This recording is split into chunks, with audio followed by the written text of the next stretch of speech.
Chochote unachomuomba Mungu si kwa lengo la ubinafsi, ila ni kwa lengo la kuwa baraka kwa wanaokuzunguka na kuujenga ufalme wa Mungu. Ndiyo maana ya kweli kweli. Mungu hawezi kubariki mtu ambaye anakwenda kuharibu ufalme wake. Kwa lugha nyingine, kabla ya kuomba baraka, anza kujichunguza nia yako ya ndani kwanza ikoje. Hiyo ukishaichunguza vizuri, ukiielewa, ndipo utaelewa. Sikiliza kidogo hapa. Ombi la kupanua mipaka Gebul halikuwa tu la kumiliki ardhi kwa ajili ya ubinafsi au kulundika mali. Kwa mujibu wa mpango wa Mungu kwa Israeli, kupanuliwa kwa mipaka kulimaanisha kuwa na nafasi kubwa zaidi ya kutimiza agano la Mungu, kutoa nafasi kwa ajili ya makabila mengine na kuwa chombo cha ukombozi. Hilo ndilo lengo. Njooni, tunapoomba baraka katika hali ya kawaida, tunaomba kupanuliwa mipaka ili watu waweze kuona kwamba tuna vitu, watu waone ya kwamba tuna mali, watu waone ya kwamba na sisi tuna hiki. Lakini lengo letu sio lengo kwa ajili ya agano, sio lengo kwa ajili ya kujenga ufalme wa Mungu. Wakati mwingine Mungu anakubariki vitu na unakuwa na vitu, unakuwa na mali, unakuwa na cheo, sio ili kuinua wewe, lakini kuna watu wakutazama hivi wanasema, Mungu anatenda Bwana. Kile kitendo cha kusema Mungu anatenda, hicho ndicho Mungu anachohitaji. Maana wale watu watamwabudu Mungu wakijua uwezo wa Mungu jinsi ulivyo mkubwa. Lakini sio kwamba upewe cheo, upewe nafasi, watu waseme jamaa lile lina akili bwana, angalia jinsi ambayo limepewa hapa. Huo sio mpango wa Mungu, japokuwa wanaweza wakasema, lakini isiwe nia yako ya ndani. Nia yako iwe tofauti, wao waseme uko salama.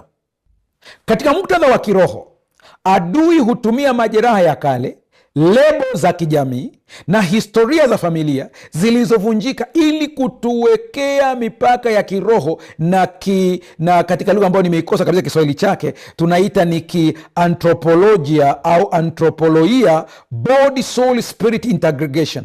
Shetani anataka tuamini kwamba asili yetu iliyovunjika ndiyo inayotufafanua hatima yetu au inayofafanua hatima yetu, kitu ambacho sio. Kwa Shetani akishambulia hivi vitu vitatu, akishambulia mwili, nafsi na roho, lengo lake hawezi usitimize kile ambacho umezaliwa kukifanya. Kuna watu ambao wana historia mbaya, lakini walipokuja katika miguu ya Yesu walitengenezwa. Kwenye gazeti naitwa Review and Herald la mwaka 1977 ukurasa 141, pia imeandikwa kwenye The SW Bible Commentary volume ya 3. The important point is that God had the prayer of faith and poured some great blessing upon his faithful servant. Jambo muhimu ni kwamba Mungu alisikia sala hiyo ya imani na akamimina baraka kubwa juu ya mtumishi wake mwaminifu. Unaposikia neno mwaminifu, ndio lizingatie sana neno mwaminifu. Mwaminifu maana yake ni nini hapa? Anaongelea ile nia safi ya Yabesi ya ndani, ndio iliyosababisha aweze kujibiwa. Nataka nikwambie unanitazama, kabla ya kusema Mungu nibariki, chunguza nia yako ya ndani kwanza. Nia yako, nini kinachokusukuma? Maombi ya Yabesi yanadhihirisha imani thabiti iliyoinuka juu ya taratibu za kawaida za maisha ya uamuzi wa kimazingira. Yabesi alitambua kuwa Mungu wa agano ana uwezo wa kubadilisha laana ya mwanzo wa kibinadamu na kuleta ufanisi wa kiungu unaovunja nguvu zote za giza zinazomzuia mwanadamu. Unayenitazama sasa hivi, achana na habari za kusema tunatokea familia yenye laana. Achana na habari za kusema kwetu kuna laana, hii nimeona ndio maana hasiinuki. Wewe unaongea historia za zamani. Umeshampokea Yesu, wewe sio hao tena. Wewe umeshabadilika kabisa kabisa. Wewe unatakiwa ombi kama la Yabesi, Mungu niongezee mipaka yangu. Acha kukaa na kuomboleza na kuhuzunika, toka nje hapo. Mungu anaweza kubadilisha mfumo kabisa, mpaka ukashangaa kabisa na maisha yako jinsi ambavyo Mungu anaweza akabadilisha. Mungu anasikiliza maombi ya moyo uliovunjika ambao umedharaulika. Mungu anaposikia yote haya, Mungu anajibu kwa hekima yake. Mungu anajibu kwa hekima yake. Ni muhimu kuelewa kwamba Mungu husikia maombi. Yani kusikia maombi hakumaanishi kila mara anajibu kwa namna tunayotaka au wakati tunaotaka. Wakati mwingine Mungu hutupatia tulichokiomba. Kuna wakati pia Mungu hutoa kilicho bora zaidi ya kile tulichokiomba. Mungu hutubadilisha sisi badala ya kubadilisha mazingira. Uzingatie tena hicho kingine. Kuna wakati mwingine unachokitaka kije katika maisha yako, au unachokiomba, nitumie lugha hii, unachokiomba Mungu akutendee kitakuja endapo tu mazingira yatabadilika. Nyuki analetwa na maua. Kwa hiyo kuna saa unamuomba Mungu nyuki, lakini Mungu anakufundisha kupanda maua. Hilo ni jibu la hekima la Mungu. Mungu kuna wakati mwingine anatufundisha kusubiri, na hiyo yote ni kwa ajili ya faida yetu sisi wenyewe. Mungu atusaidie sana. Mungu anayesikia maombi ya mtu aliyeitwa kwa jina la huzuni anaweza pia kusikia sauti yako leo. Sasa sikiliza sentensi hii iweze kusaidia. Kuna kitu nataka tuweze kukiondoa kwenye akili yetu ambacho shetani pia amekiweka kwa watoto wa Mungu. Ni sahihi kutamani baraka za Mungu kabisa. Biblia pia inasema kwa upande hata wa karama za Roho, takeni karama. Una habari kwamba hata utajiri ni karama. Kwa hiyo kuna wakati unaweza ukataka karama, lakini kabla ya kutaka karama, safisha moyo wako kwanza, ili isije ikawa kwa uangamivu wako mwenyewe. Kama Yabesi aliomba, sema isije ikawa, asema Mungu najua unaweza kunibariki, lakini kama hizi baraka hazitakaa sawasawa, inaweza zikaniangamiza zenyewe. Ni sahihi kutaka baraka, ni sahihi kabisa. Ndio maana anasema laiti ungenibariki kweli kweli. Watu wengine wamekuwa na mtazamo kwamba kumwomba Mungu baraka ni jambo lisilo la kiroho, lakini Biblia haifundishi hivyo. Tatizo si kutamani baraka, tatizo ni kutafuta baraka bila Mungu. Hapo ndipo tatizo lilipo. Usiombe Mungu akupe pesa, omba Mungu akupe baraka. Baraka zitaleta pesa.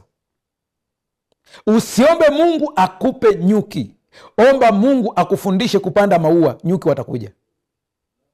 Haleluya. Mtu mmoja alitumia mfano ambao niliupenda sana. Anasema usipoteze muda wako kukimbiza vipepeo ili uweze kuvinasa. Poteza muda mwingi kupanda bustani iweze kuwa na maua mazuri, vipepeo watakuja, utawakamatia pale pale tu. Watu wengi hawajui katika maisha yao. Usitafute sasa watu waweze kukupenda, ila wewe tengeneza ndani. Mungu atakuletea watu sahihi kwenye maisha yako. Hicho ndicho kitu cha msingi sana. Kuwa na watu sahihi, muda sahihi, ndio kitu cha muhimu kuliko kuwa na watu wengi. Yabesi anaposema nibariki, ni kwa maana alijua kwamba baraka kutoka kwa Mungu humwezesha mtu kuishi kusudi la Mungu, sio kuishi kusudi la watu. Baraka kubwa si mali peke yake. Baraka za Mungu zinahusisha hekima, zinahusisha afya ya kiroho, zinahusisha uwezo wa kusaidia wengine, zinahusisha amani, zinahusisha ulinzi, zinahusisha uhusiano mzuri na Mungu. Usiogope kumwomba Mungu baraka, lakini kumbuka, omba baraka ili uwe chombo cha baraka. Omba mafanikio ili mtumikie Mungu vizuri zaidi. Omba ongezeko ili uwe msaada kwa wengine. Hicho ndicho ambacho natakiwa uweze kukiweka vizuri katika maisha yako. Wanadamu mara nyingi huangalia unamiliki nini, unaishi wapi, nyumba yako ikoje. Ndio vitu ambavyo unapenda kuviangalia. Una cheo gani, akaunti yako ina pesa kiasi gani, una elimu kiasi gani, watu wangapi wanakujua. Hivyo ni vipimo vya nje, lakini Mungu anaangalia moyo wako ukoje. We ni mwaminifu kiasi gani mbele za Mungu kutoka moyoni, sio kupretend. Unamtumikia nani? Hilo ndilo swali. Lakini pia Mungu anaangalia tabia yako ikoje ukiwa peke yako. Hicho ndicho kipimo Mungu anachokiangalia. Ukishaanza kuelewa hii picha, utaanza kubadilisha namna mnavyoomba sasa. Umeombea kazi, umeombea baraka za kiuchumi. Kuanzia leo, baada ya kujua haya, utaanza kubadilisha staili ya kuomba. Utagundua kwa nini kuna baadhi ya vitu vimechelewa kwenye maisha yako.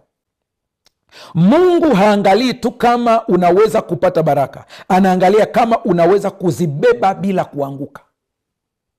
Wow. Ndio maana Yabesi anaomba hivyo. Anasema unibariki kweli kweli, lakini anasema na mkono wako uwe juu yangu. Hata kama akiwa katika mali zake zile, anazitumia kwa uongozi wa Mungu, mkono wa Mungu ukiwa juu yake. Hapa usije ukanenukuu vibaya. Haina maana ya kwamba mtu wa namna hii hawezi kukosea. Ukishaitwa binadamu, lazima kuna kukosea, kwa sababu ya udhaifu wetu. Ndio maana tunamtegemea Mungu. Ndio maana tunahitaji maombi sana. Ndio maana Biblia inatuonya usitegemea akili zako mwenyewe. Kwa hiyo tunahitaji sana Mungu awe pamoja na sisi, lakini ukijikuta umeteleza, rudi haraka mbele ya Mungu, omba msamaha, songa mbele. Bila uwepo huo halisi wa Mungu, hema ya kukutania ingekuwa kitambaa tu cha dhahabu isiyo na uhai. Damu katika huduma patakatifu ilifuta hatia ya dhambi na ilitakasa mahali patakatifu kutokana na unajisi wote. Vivyo hivyo katika vita ya kiroho, kazi ya Kristo katika awamu ya mwisho ya upatanisho inalenga kukutakasa dhamiri, utambulisho na kumbukumbu zetu za kale, Waebrania 9:14, kutokana na alama za adui. Wow. Kuna alama adui anazifuatilia. Hujai kuona mtu anakuambia, mchungaji, kila ninapoenda utafikiri wameniona, nikihama hapa nikienda kule kama vile wameniona, wananishambulia tena. Alama hiyo lazima leo ifutwe kwa jina la Yesu Kristo. Ubadilishwe utambulisho wako kuanzia leo. Kitabu cha Kutoka 33 fungu la 15 anasema, kama uso wako hauendi pamoja nasi, usitupandishe kutoka hapa. Rafiki yangu, viongozi wote, watu waliofanikiwa zamani walitambua hili. Hebu nikuchukue kwa haraka tunapokaribia kuomba. Ezra, kiongozi na mwandishi huyu, anasisitiza mara kwa mara kuwa mafanikio ya safari yake na ujenzi wa hekalu hayakutokana na akili yake peke yake au kibali cha mfalme, bali ni kwa sababu mkono mwema wa Mungu wake ulikuwa juu yake. Soma Ezra 7:9 kwa muda wako. Nehemia alipokuwa na upinzani mkali wa Sanbalat na Tobia wakati wa kujenga kuta za Yerusalemu, anashuhudia mbele ya mfalme Artashasta, mfalme akanipa nilivyotaka, kwa kuwa mkono mwema wa Mungu wangu ulikuwa juu yangu. Jifunze kitu katika haya mafungu kabla hatujaingia kwenye maombi. Daudi, ukuaji na ustawi wa ufalme wake haukutokana na mbinu za kijeshi au idadi ya askari wake, bali maandiko yanasema kwa uwazi, naye Daudi akazidi kuwa mkuu kwa kuwa Bwana Mungu wa majeshi alikuwa pamoja naye. Unaanza kuelewa kuanzia leo, utaanza kubadilisha maombi yako sasa. Kanisa la kwanza katika kanisa la Agano Jipya, siri ya upanuzi wa mipaka ya Injili kwa mataifa haikuwa miundombinu ya kisasa au rasilimali fedha walizokuwa nazo, bali ni ukweli kwamba mkono wa Bwana ukawa pamoja nao na watu wengi wakaamini, wakamgeukia Bwana. Matendo 11:21. Nafikiri unaanza kupata picha sasa. Ulinzi dhidi ya uovu ndio kitu cha mwisho utakiomba leo. Mwisho wa sala yake Yabesi anasema, nawe ungenilinda na uovu, usiwe kwa huzuni yangu. Kuna vitu vinaibuka kama uovu, viko vingi. Yabesi ametumia neno ambalo lina maana nyingi ndani yake. Unavyoendelea kufanikiwa, unaongeza idadi ya maadui. Unahitaji ulinzi wa Mungu. Kuna watu wanakuchukia tu kwa sababu umepanda cheo. Kuna watu wanakuchukia tu kwa sababu umekaa kazini muda mrefu. Wanakuchukia tu. Kuna watu wanakuchukia tu akikuona uje wafanyia kitu, lakini wanachukia tu, ni kwa sababu mafanikio yako. Kuna watu wakisikia unasema vizuri kwa jinsi ulivyofanikiwa, wanajitahidi sana kucrash hicho kitu, wanaumia mioyo yao, na utawasikia kwenye mazungumzo tu. Mtu akisema fulani bwana siku hizi aisee mambo yake yako vizuri, unasikia huyo ameenda kutafuta nguvu huko Nigeria. Au tu mwingine anakuambia nakosa kusema hivyo, lakini mwisho atakwambia huyo bwana msimuone hivyo, wakati unasoma shule alikuwa anakojoa kitandani. Inasaidia nini? Yani lazima arushe kaneno kwa kukuchafua tu, usije ukojoa na hasira kwamba fulani tumesoma naye kabisa na nisema hivi na mimi nimechukia. Hapana, unachukulia rahisi, kawaida, maisha yanasonga. Mungu akulinde. Mungu akulinde akiruhusu usikie wakikusema. Utulie, wache Mungu ndiye akupiganie. Na nikwambie, usije ukacheza na watu waliozungushiwa huu ulinzi wa kimungu kama Yabesi. Maana ukiwashambulia unapigana na Mungu, na Mungu sio kwamba anakupiga wewe, ila anapiga roho iliyoko ndani yako. Lakini wakati wanajeshi wanapigana katika hizi vita ambazo mnaziona, wanalenga kumuua kiongozi wa Hamas, wanalenga kumuua kiongozi wa Hezbollah aliyepo katika jengo fulani, lakini kuna watu wengi sana wanaangamia mle ndani ambao hawatajwi, ila anatajwa yule ambaye alikuwa ni target. Unamaanisha nini? Mungu anapotetea mtu wake aliyemtuma kama Yabesi, Anapopambana na roho iliyoko ndani yako, kuna hatari, kuna vitu vingine kwako vitaharibika. Kuna watu maisha yao yameharibika kwa sababu walipambana na wateule wa Mungu. Shetani anajua kwamba hata mwamini dhaifu kabisa anayebaki ndani ya Kristo ni mwenye uwezo wa kushinda majeshi yote ya giza kama angeonekana wazi. Asingethubutu kukubaliana naye. Hivyo basi, mbinu yake ni kuwavuta askari wa Kristo watoke katika ngome ya usalama ya imani na utegemezi kwa Mungu, huku yeye akivizia kwa majeshi yake, akisubiri kuangamiza wale wote wanaojitosa katika eneo la majaribu na kujitegemea. Usijaribu kujitegemea, mtegemee Yesu. Dakika moja, mwambie Mungu shida yako, mwambie Mungu kile ambacho unakipitia. Omba Mungu akusafishe kutoka ndani, na nyamaza kwa dakika moja ili uweze kuomba.